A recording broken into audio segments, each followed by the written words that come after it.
Se eu tenho que contribuir durante 30 anos para a Previdência, por que eu não compro 1.000 ações por mês durante 30 anos?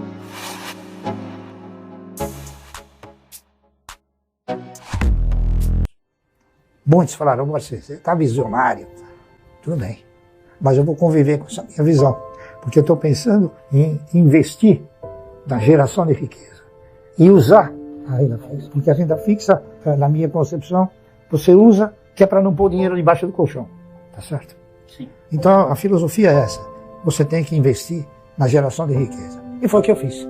Para investir na geração de riqueza, você vai comprar o quê? Você vai comprar projetos, você vai analisar projetos de empresas que tenham, assim, estruturas futuristas, empresas que tenham perenidade na economia, empresas que consigam manter uma sustentabilidade dessa perenidade na economia e que possam, evidentemente, gerar riqueza, fazer essa riqueza circular e distribuir essa riqueza.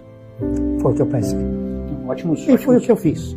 Então eu fiz uma análise muito criteriosa das ações que talvez pudessem me retribuir através dessa carteira de renda mensal. A ação que resultou no melhor papel na época, em 1970, era a ação de uma empresa chamada Anderson Clayton.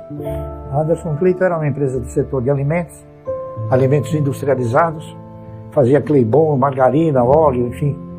E ela custava 50 centavos. E ela pagava um dividendo de R$1. Então o que acontecia? Com R$1 você comprava 2 ações da Anderson Clayton. Então ao invés de você ganhar R$1, você ganhava 2. Tá certo?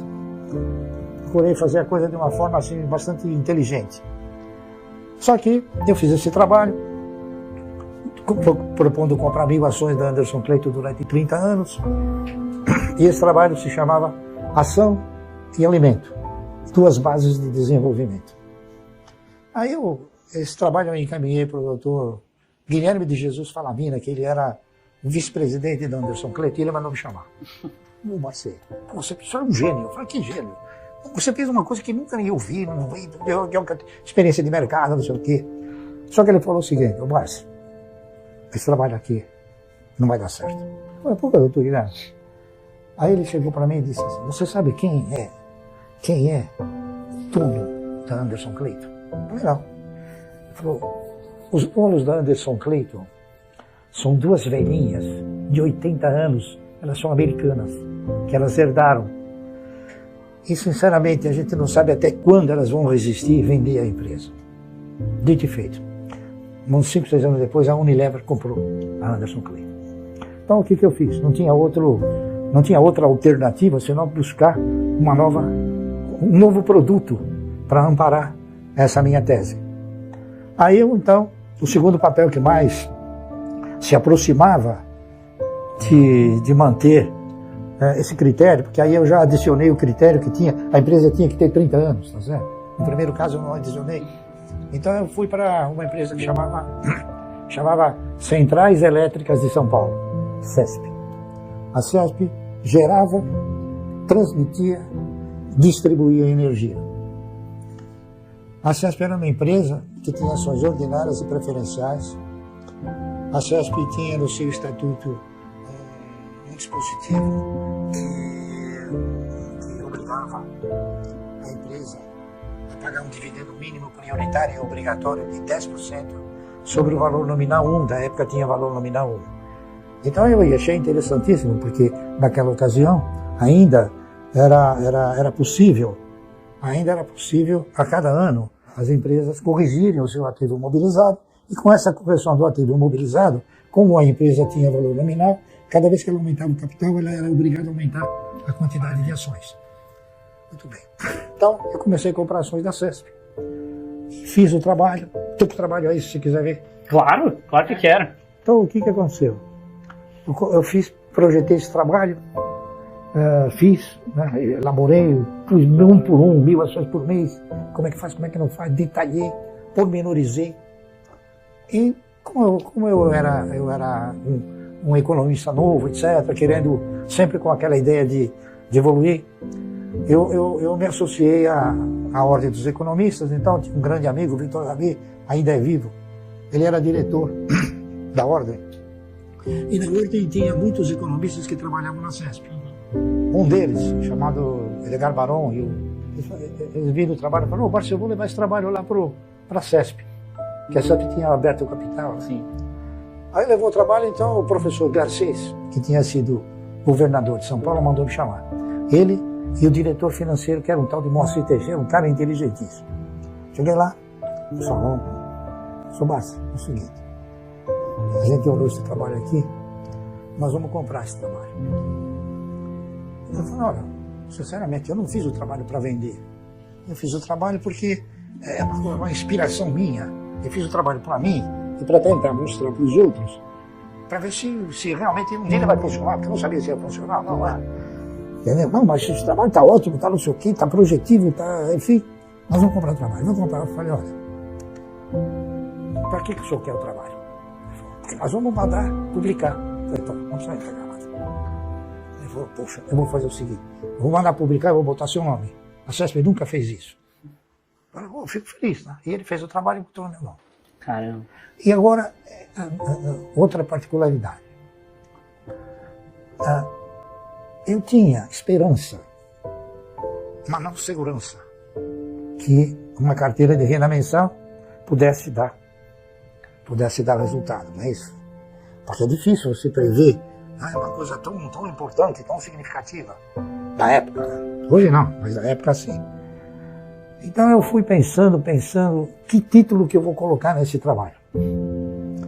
Se eu tinha tanta confiança nos projetos, e você não compra projeto, isso, diretamente. Você compra projeto indiretamente, porque você compra suas ações. Então eu me permiti interpretar o seguinte: se eu tenho confiança que esse projeto vai me proporcionar uma renda mensal, então eu vou colocar que essas ações vão garantir o meu futuro. Então eu coloquei: ações garantem o futuro. Que já explica muita coisa, né? Que já dizia tudo de mim. É verdade. Tá entendendo? É verdade. Ações garantem o futuro. E fui elogiado. Na época, o presidente da Bolsa, ele me chamou e falou: pô, Barça, esse trabalho aqui é inédito, né? Gostei, muito bem, distribuiu. A CESP mandou fazer 5 mil livrinhos. Para distribuir. Distribuir para os empresários. Todo mundo gostou na época. Uhum. Mas ninguém fez. Só eu. Tá entendendo? Porque acho que era o único que acreditava. 8 anos depois, e aí fui comprando meia ações por mês. Foi. Até que chegou um belo dia, um dos governadores de São Paulo, o senhor Paulo Maluf, ele havia sido nomeado pelos militares governador. Ele resolveu investir em petróleo, não é isso? E tentou, de alguma maneira, criar uma empresa chamada Paulipetro. Só que não houve possibilidade, o pessoal não quis, a Petrobras não quis. Então o que ele fez? Ele mudou o nome da CESP. Ao invés de Companhia Centrais Elétricas, que era só energia elétrica, ele mudou para a Companhia Energética de São Paulo para poder encaixar a exploração de petróleo dentro da CESP. Com isso, as ações da CESP subiram num preço que nunca havia acontecido. Foram para 1,80, 1,90. Eu interpretei que naquele preço haviam opções melhores no mercado, né? Muito melhores, que pagavam dividendos também regularmente e contemplavam os acionistas de uma forma mais veemente. Então, como o meu projeto era montar uma carteira de renda mensal mais pródiga possível, então eu comecei a alterar algumas posturas. Aí eu vendi as ações da CESP, comprei ações de uma empresa chamada BRI, Banco Real de Investimento, CRI, Companhia Real de Investimento, Banco Noroeste, Banco Bandeirantes do Comércio, que eram tudo empresas que pagavam dividendo mínimo prioritário e obrigatório. Certo? E a carteira foi evoluindo. Passados 8 anos, tinha um jornal chamado Diário do Comércio. Tinha um outro também chamado Gazeta Mercantil. Ele veio falar comigo e falou: Soares, eu vi aquele trabalho que o senhor fez há um tempo atrás, e daí?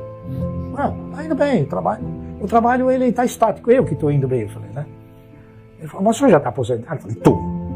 Dentro de determinados padrões eu estou aposentado. Ou seja, eu não precisava mais trabalhar. Tá só? Produto do investimento já me concedia essa carteira de renda mensal. Então nós fizemos uma entrevista lá e ele falou: eu posso pegar um outro para fazer? Eu falei: tá bom. Aí ele pegou um cidadão que era diretor da corretora na CBN. Acabou virando um grande amigo meu. Então ele falava sobre a renda fixa e eu sobre as aplicações de renda variável, né? Sim. E ficamos conversando, pá. E eu falei tudo aquilo. Eu falei, ó, eu já tenho um nível de receita que me permite parar de trabalhar. Agora, eu tenho alguma dúvida, se eu parar com o projeto, ele evolui. A gente não sabe, porque são coisas que você tem que administrar na vivência, né? E realmente, aí ele falou, porque a renda fixa, não sei o quê. Eu falei, olha, eu vou falar uma coisa para você. Eu falei, olha, a carteira que eu tenho, você conhece aquela história? Até brinquei com ele. Você conhece aquela história do camarada que tinha uma loja enorme? Aí o filho dele chegou para ele e falou, pai, nós temos que fazer um levantamento para ver quanto é que isso aqui custou, quanto vale, né? Aí o pai chegou para o filho e falou, olha, tira uma gravata, o resto é lucro. Aí eu disse para ele o seguinte, eu reinvesti tudo o que a empresa me pagou, então não saiu do meu bolso. A empresa ajudou a fazer essa carteira. Sim. Tá entendendo? Então você tira a gravata, brinquei com ele, né? Tomás Tosta de Sá é o presidente, lembrei. Acabamos ficando amigos, claro, né? Sim. Mas e foi assim. Então, eu já estava aposentado e continuei fazendo, né? Veja o que eu vou falar para você. Houveram alguns tropeços, por exemplo.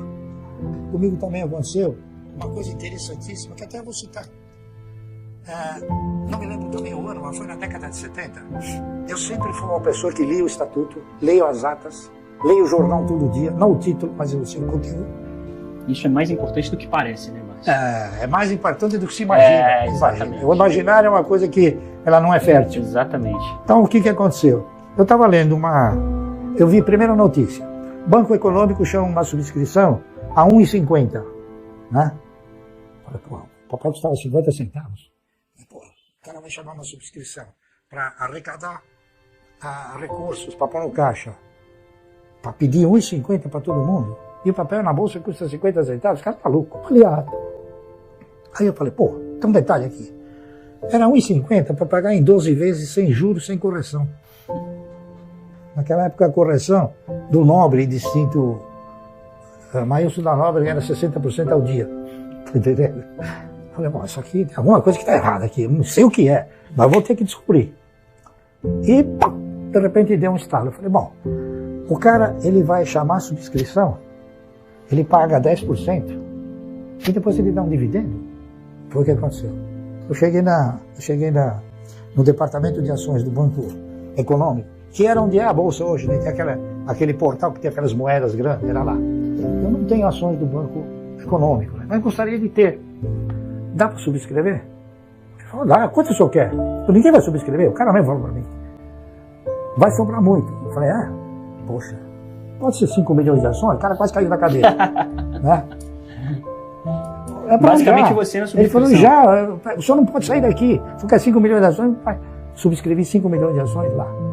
Paguei os 10%. Ficou de graça. Sabe por quê? Porque era uma grande jogada do controlador.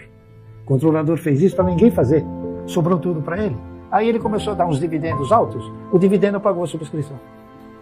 Entendeu? Nossa, mas não, ótimo. Ainda sobrava. Ainda sobrava grana. Então eu acabei ficando sócio do Ângelo Calmonte Sá. E é isso aí. E sabe, são coisas que não é nada depreciativo. O empresário, ele tem o direito de fazer o que ele quiser. Só que você também tem o direito de descobrir o que ele conseguir, né? Mas você precisa detalhar. Você tem que estar atento, tem que ler. Não, tem bastante coisa do que você falou que eu acho que dá pra gente ficar aqui conversando durante um bom tempo.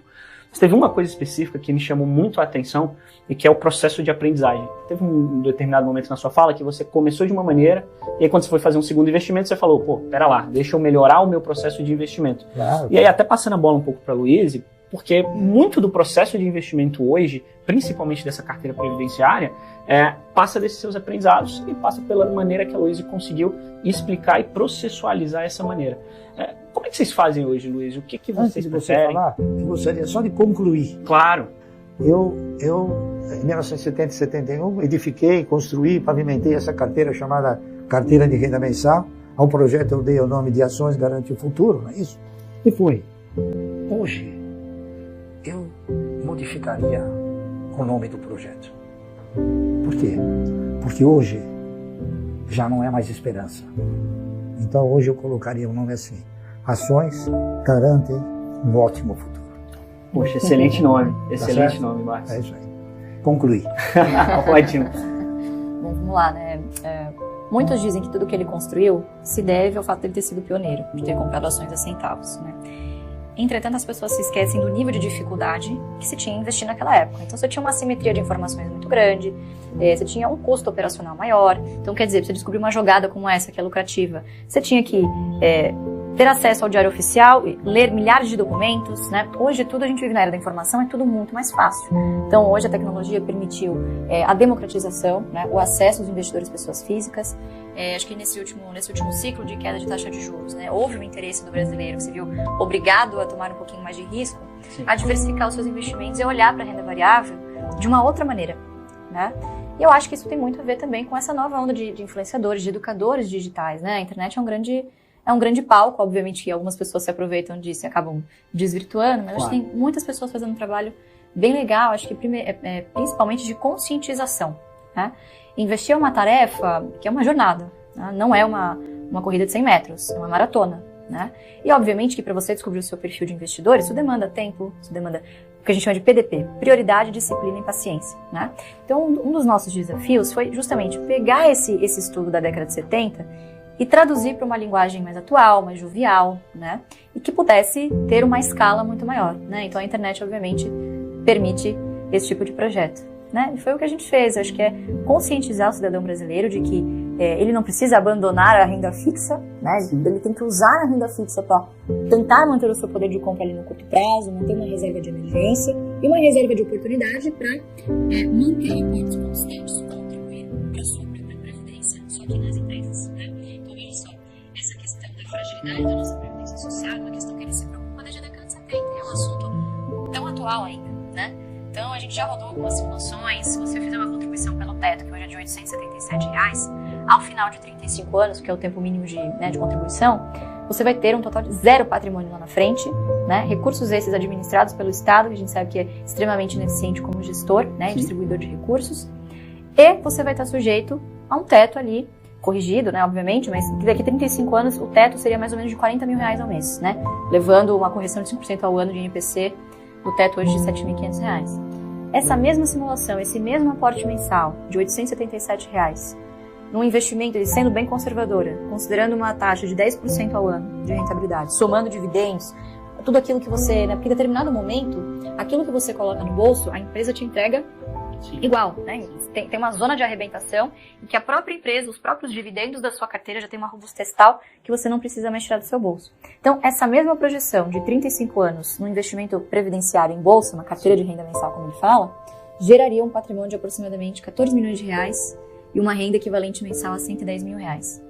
Quer dizer, muito superior, né? E 35 anos passam voando, né? Passam voando. Olha só, desde a tese, desde a pesquisa, foi 1970. A gente já tem 53 anos desde então.